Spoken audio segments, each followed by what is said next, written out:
Fired for an act of kindness, abandoned by her boss and struggling to make ends meet. What happened next was something no one saw coming. The door swings open, letting in a blast of humid air as a man steps inside, wiping the sweat from his brow. Derek Lawson, still in his dusty work boots and faded jeans, scans the near-empty diner before settling into a stool at the counter. His shirt is stained with sawdust and sweat, a clear sign of a long day under the sun. Behind the counter, Emily Rhodes, a 29-year-old waitress with tired eyes but a warm smile, glances up from refilling a sugar dispenser. She's seen her fair share of exhausted workers dragging themselves in for a bite, but something about Derek makes her pause. Maybe it's the way he rolls his shoulders, like the weight of the world is pressing down on them. "You look like you could use a cold drink," she says, setting a glass of iced tea in front of him before he even asks. Derek exhales, nodding as he grips the glass. "You have no idea." She chuckles, grabbing an order pad. "What can I get you?" He flips through the menu, rubbing his chin. "Let me do the special. The one with the fried catfish and cornbread," she finishes for him. "That's the one." Emily jots it down, then heads to the kitchen. The diner is quiet. Too quiet. The only other customer is a man in the corner nursing a cup of coffee, flipping through a newspaper like it holds the secrets of the universe. Frank Delaney, the owner, sits behind the register, pretending to sort receipts. He doesn't bother hiding the way he glances toward Derek every few seconds, lips pressed in a thin line. Emily ignores it. She knows Frank's type, the kind of man who thinks kindness should come with conditions. She slides the plate in front of Derek when it's ready. Fresh from the fryer. Derek grins, shaking his head. "I owe you one." But just as he reaches for his pocket, his expression shifts. He pats his jeans, checks the front of his shirt. "Damn," he mutters under his breath. "I think I left my wallet at the site." He looks up at Emily, face tight with embarrassment. "I can run back and—" Emily waves a hand before he can finish. "Don't worry about it." Derek hesitates. "You sure?" "Positive," she says. "You work hard. This one's on me." He studies her for a second, like he's trying to figure out if she's serious. Then his shoulders loosen just a little. "Thank you," he says, voice low but sincere. She just shrugs. "Come back tomorrow and leave a big tip." They share a small laugh before Derek finishes his meal. As he walks to the door, he turns back, giving her a nod of appreciation. But just as the bell jingles above the door, Frank speaks up. "What the hell was that?" Emily stiffens, slowly turning toward him. "What?" Frank steps closer, dropping a pile of receipts onto the counter. "You just gave that guy a free meal?" "He left his wallet," Emily explains, already knowing it won't matter. Frank scoffs. "That's not our problem." Emily tightens her grip on the towel in her hands. "It's $8, Frank." "I don't care if it's 8 cents, he snaps. "You think you can just start handing out free food? We ain't a charity." Emily's jaw clenches. She's been working here for nearly 5 years, and she's seen plenty of customers leave without paying, but those customers looked different than Derek. "You let Ricky Sanders run a tab last week," she points out. "That's different." "How?" Frank doesn't answer right away. He just glares. Emily swallows, choosing her words carefully. "It's not about the food, is it?" Frank leans in, lowering his voice. "You want to keep your job, Emily?" She stares at him, realizing exactly where this is going. She's known Frank was small-minded for a while, but she never thought he'd go this far. Still, she lifts her chin. "If keeping my job means treating people unfairly, maybe I don't want it." Frank's face darkens. "Then don't bother coming in tomorrow." The words hit like a slap. For a second, Emily thinks maybe she misheard him, but the look in his eyes tells her she didn't. She grips the counter, trying to keep her voice steady. "You're firing me. Over an $8 meal."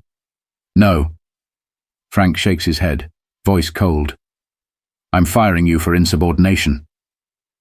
Emily blinks, heart pounding. "Clock out," he says, turning away. "You're done here." The air feels heavier all of a sudden.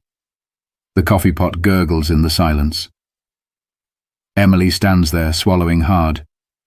Then, without another word, she unties her apron, folds it neatly, and sets it on the counter. As she heads for the door, her fingers tremble, but she doesn't look back. But as she steps outside into the evening air, reality starts to sink in. She just lost her job over a simple act of kindness, and now she has no idea what comes next. Emily's shoes scrape against the pavement as she walks away from the diner, her mind racing. She spent the last 5 years working double shifts, handling rude customers, scraping by on tips. And now? It's all gone. Just like that. She grips her phone in her pocket. She should call someone. But who? Her best friend Monica is probably still at work. Her parents? No. She can already hear the disappointment in her mother's voice. "Emily, you should have kept your mouth shut." Her throat tightens.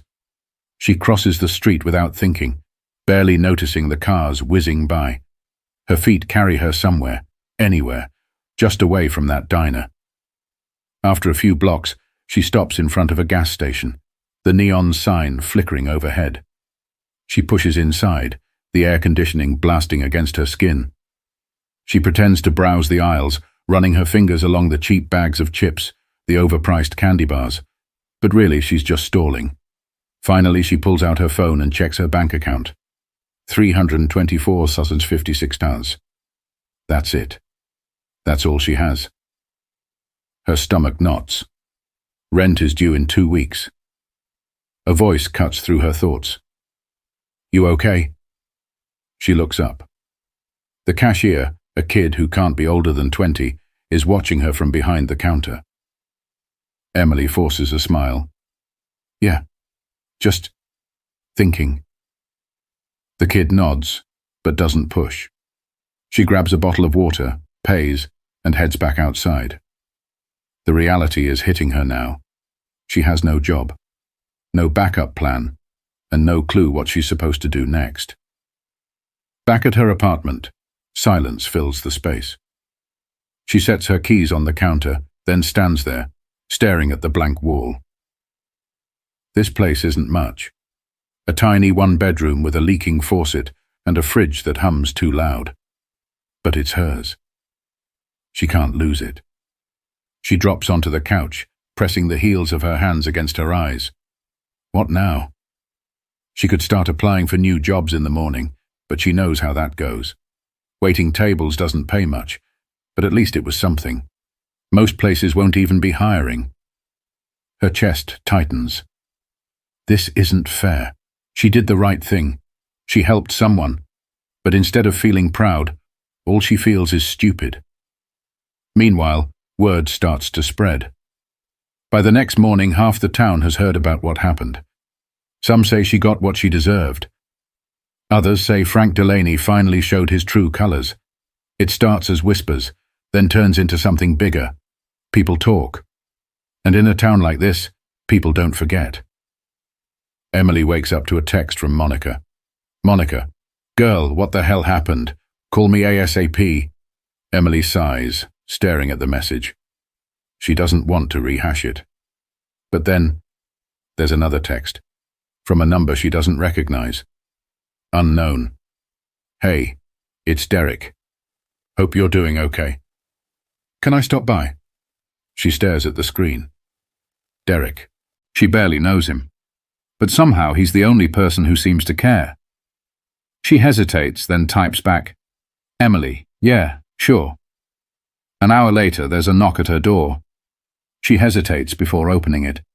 Derek stands there, hands in his pockets, looking genuinely concerned. "I heard what happened," he says. "I'm real sorry." Emily forces a small shrug. "Guess that's what I get for helping someone, huh?" Derek's jaw tightens. That ain't how it should be. She lets out a bitter laugh. Tell that to Frank. For a second, neither of them speak. Then, Derek shifts his weight, like he's debating something. Finally, he clears his throat. Look, I didn't just come by to check on you. Emily raises an eyebrow. Oh? He exhales, rubbing the back of his neck. I own a contracting company.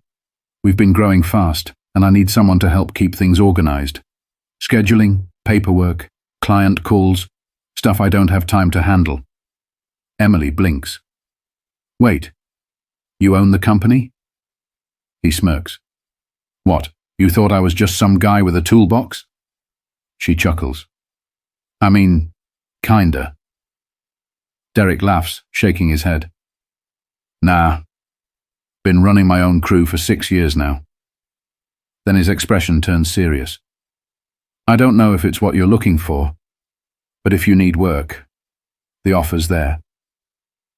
Emily stares at him. Yesterday she was fired for helping him. And now, he's offering her a job. She wants to say yes. God, she wants to. But something stops her. This is a lot, she admits. I mean, I've only ever worked in restaurants. I don't know the first thing about construction. Derek shrugs. You're smart. You'll figure it out. Emily exhales, rubbing her forehead. Can I think about it? Of course, he says, without hesitation. Take your time. He reaches into his pocket, pulling out a business card. When you're ready, he says, handing it to her. Then, without pressuring her any further, he steps back. Take care, Emily. And just like that, he's gone. She stares at the card in her hands.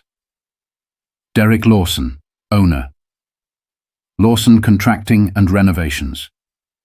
She traces her thumb over the embossed lettering, her heart pounding. This could be her way out. A fresh start. A new beginning. But taking it. That would mean stepping into a world she knows nothing about. She swallows hard. She has a choice to make, but deep down she knows. This isn't just about a job anymore. It's about proving that what she did was right, and making sure Frank Delaney doesn't get the last word. Emily sits at her kitchen table, staring at Derek's business card. It feels heavier than it should, like it carries the weight of a decision she's not ready to make. She flips it over, then back again. Her fingers trace the edges, her mind spinning. A construction company. Seriously. She's spent her whole life in diners, balancing trays and dodging sleazy customers. What does she know about schedules, payroll, or handling contracts? But then she thinks about Frank, his smug face when he fired her, the way he dismissed her like she was nothing. And suddenly, the idea of taking this job doesn't just feel like an opportunity. It feels like revenge. The next morning she's out of excuses. She punches Derek's number into her phone and takes a breath. It rings.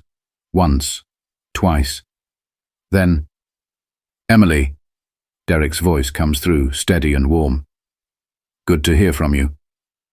She hesitates, gripping the phone tighter. Is the offer still on the table? There's a short pause. Then, come by the site at noon. We'll talk. When she arrives, she immediately feels out of place. The construction site is nothing like the diner.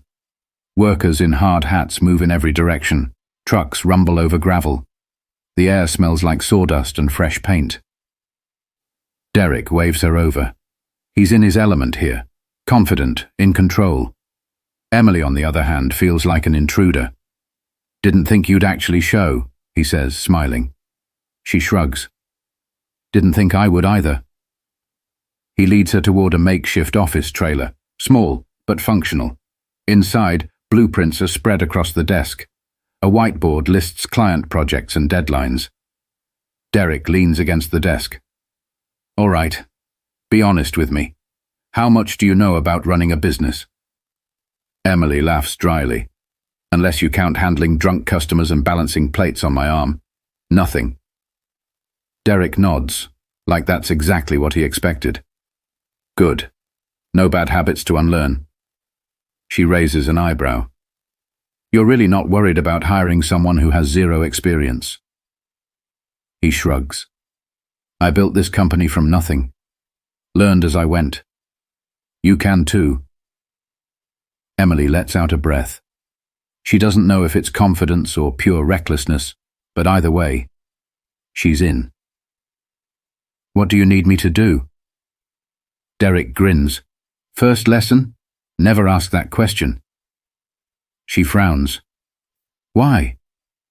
Because I'll give you an answer, he says, tossing her a notepad. And it won't be easy. Her first week is hell. She's drowning in paperwork, invoices, and phone calls. She doesn't know the difference between a subcontractor and a supplier. She keeps forgetting names. She's terrified she'll mess up. But Derek is patient. He doesn't treat her like she's stupid. He shows her how to manage schedules, how to handle clients without getting walked over. And slowly, she starts getting the hang of it. One evening, she stays late at the office trailer, flipping through old invoices. A voice interrupts her thoughts. Still here? She looks up. Derek leans against the doorway, arms crossed. Didn't think you were the type to put in overtime, he teases. She smirks. Didn't think you were the type to let an employee mess up your filing system. Derek chuckles, stepping inside. He watches her for a moment. Then, softer. You're doing good, you know. Emily pauses. She doesn't know why, but hearing that means more than she expected. Thanks, she mutters. Derek nods, then tilts his head. You hungry? She blinks. What? There's a spot down the road. Best barbecue you'll ever have. She hesitates. It's just dinner. Nothing more. Still, she's never had a boss offer to buy her ribs before. She grabs her jacket. All right, but if it sucks, I'm quitting. Derek laughs. Deal. Meanwhile, back in town, Frank Delaney is starting to feel the heat. A few customers have stopped coming to the diner.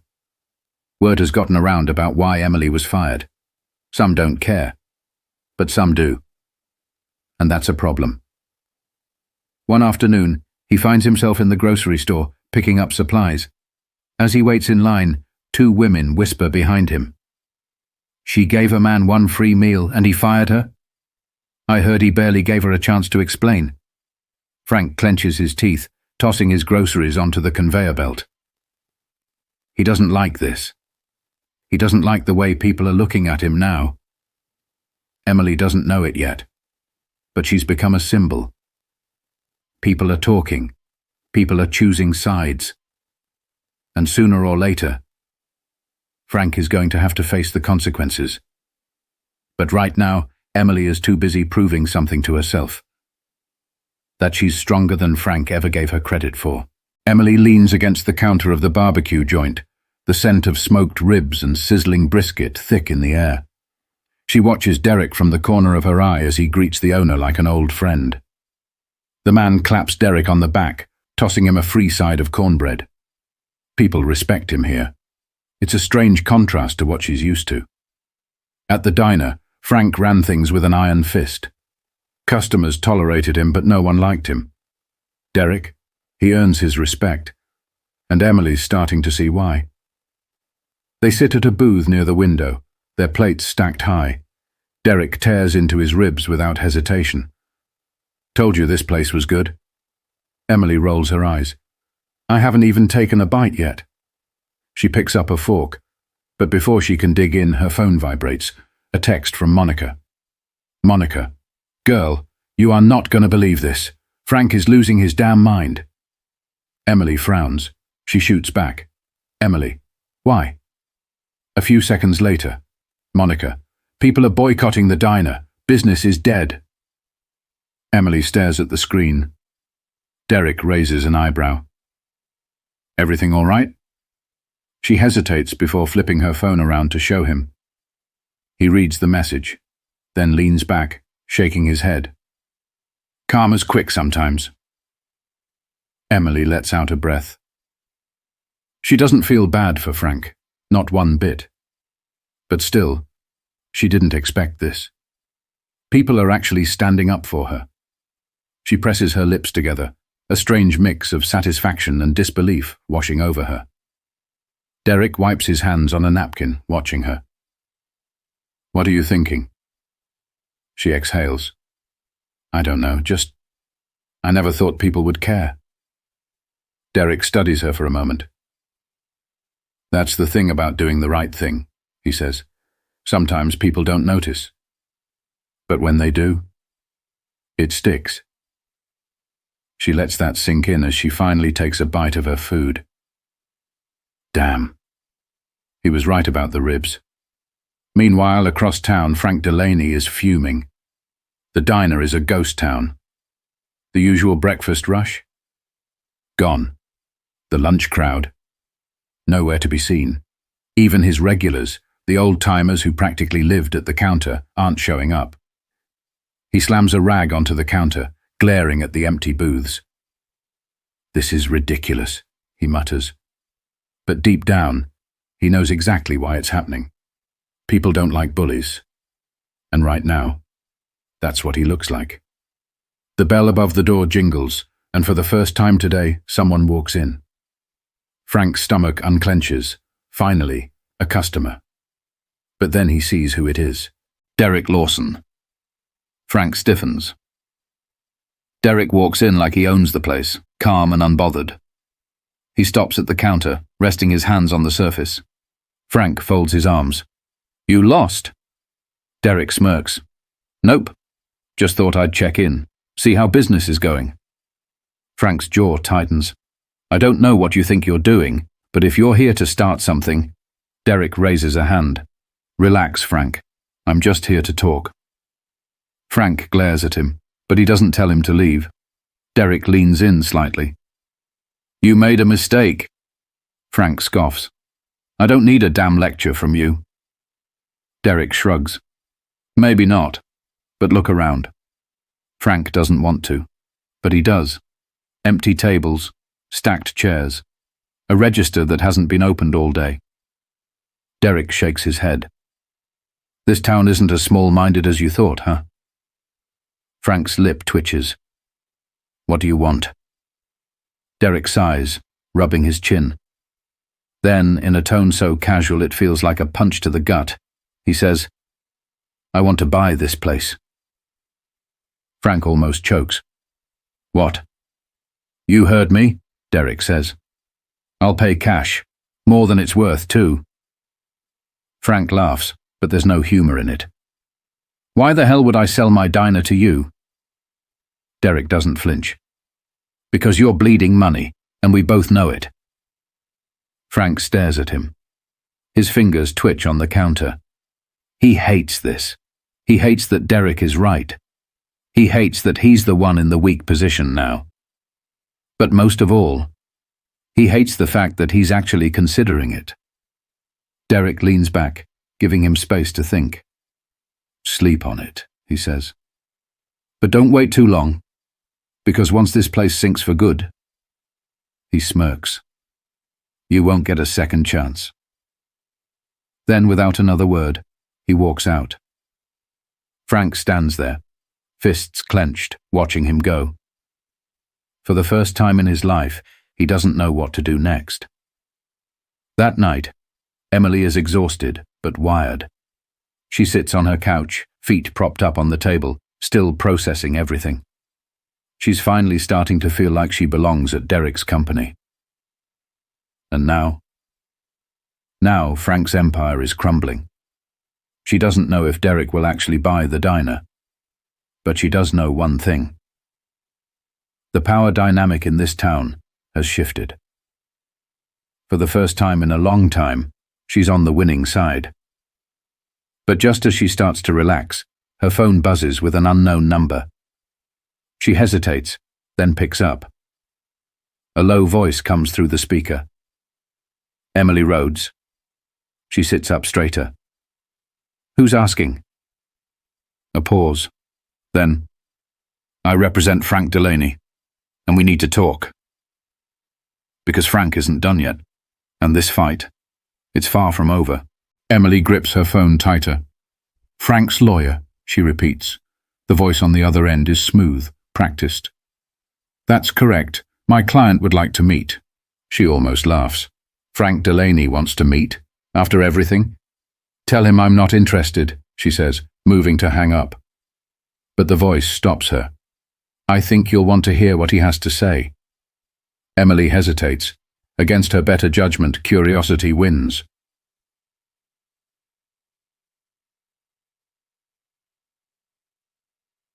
Where? The next afternoon, she finds herself outside a small law office. She tells herself she doesn't owe Frank anything, that she's only here to see what kind of pathetic excuse he'll throw her way. But when she steps inside, Frank isn't the same man she remembers. Gone is the smug arrogance. He looks tired. His shoulders are stiff, his mouth set in a thin line. Emily folds her arms. You wanted to talk? Talk. Frank exhales, glancing at his lawyer. Then, I want you to take the diner. Emily blinks. I'm sorry, what? Frank leans forward, rubbing a hand down his face. I'm selling it, and I'd rather sell it to you than him. It takes a second for his words to sink in. Her. He'd rather sell it to her than Derek. Emily lets out a dry laugh. Why? Because you'd rather see me fail than let him win? Frank doesn't deny it. His lawyer clears his throat. Mr. Delaney is willing to transfer ownership at a price significantly below market value. Consider it a settlement. Emily's eyes narrow. Settlement? Frank exhales. If I give it to you, people stop talking. I walk away clean. There it is. This isn't generosity. It's survival. Emily shakes her head, pushing away from the table. Not interested. Emily. She stops. Frank leans forward. You don't have to take my deal. But if you don't, Derek will. And he'll change everything about that place. Emily stares at him. And maybe that's what you want, Frank continues. But if you take it, you decide what happens next. A choice. Derek's way, or her own. She exhales slowly. Give me a day to think about it. Frank nods, because they both know she's already made up her mind. That night, Emily sits across from Derek, watching his reaction. You're actually considering it?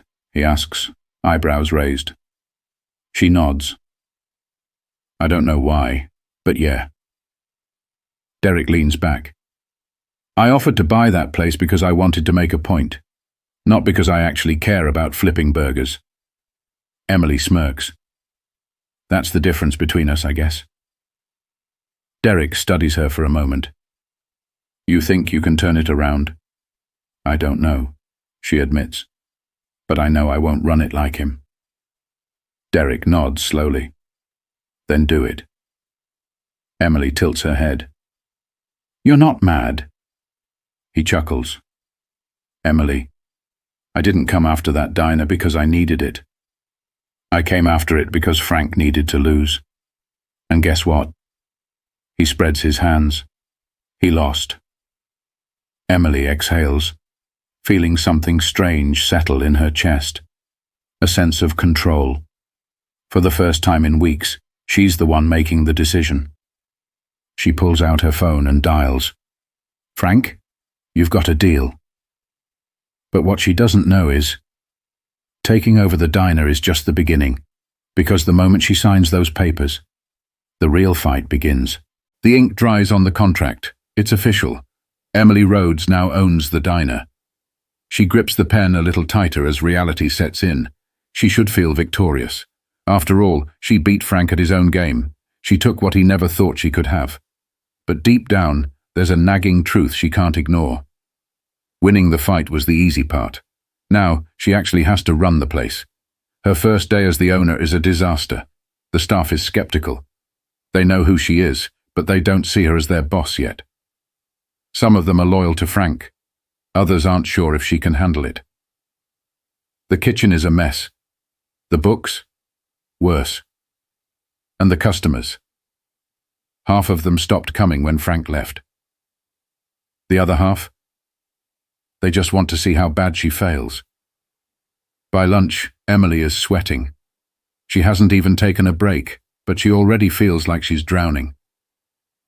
At one point, a waitress quits on the spot, says she's not interested in working for an amateur. Emily watches her walk out the door, a knot forming in her stomach. She wants to scream. She wants to walk out too. But then, the front door swings open, and Derek steps inside. He surveys the diner, then looks at her. He doesn't say anything at first, just watches. And somehow, that makes it worse. Emily rubs her forehead, exhaling sharply. Go ahead. Say it. Derek tilts his head. Say what? I told you so, she mutters. But instead of teasing her, Derek just pulls out a chair and sits down. Then, casually, what's the plan? Emily stares at him. Plan. He nods. Yeah. How are you going to fix it? She wants to snap back that she doesn't know, that she's in over her head, that maybe Frank was right about her all along. But something about Derek's tone makes her stop. He's not doubting her. He's challenging her. And Emily doesn't back down from a challenge. By the end of the week, she starts making changes. She fires the staff members who don't want to be there. She hires new cooks, ones who actually care about good food. She rewrites the menu, simpler, fresher ingredients. She repaints the walls, rips down Frank's old rules, and puts up a sign that says, "Everyone is welcome here." And slowly, things start to shift. The regulars return. People talk about the diner again, but this time in a good way. The cash register rings more than it ever did under Frank. Emily works harder than she ever has before, but for the first time in her life, she's working for herself. One evening, as she's locking up, Derek leans against the doorway, watching her with a smirk. You did it, he says. Emily doesn't argue. She just looks around the diner, the place she once thought she'd leave behind forever. She lets out a breath. Yeah, I did. Then she grins. And guess what? Derek raises an eyebrow. What? She tosses him a dish towel. You're helping with the dishes. He laughs, shaking his head. Unbelievable. But he doesn't argue. And as they clean up together, Emily realizes something. She didn't just prove Frank wrong. She proved herself right. Sometimes the worst moments in life lead to the best opportunities. Emily lost her job. But in the end, she found her purpose. And maybe, just maybe, that was the real victory all along. If you've ever faced an unfair situation, remember this. You don't have to let someone else write your story. Stand up, take control, and rewrite the ending yourself. Because sometimes, losing everything is exactly what you need to start over.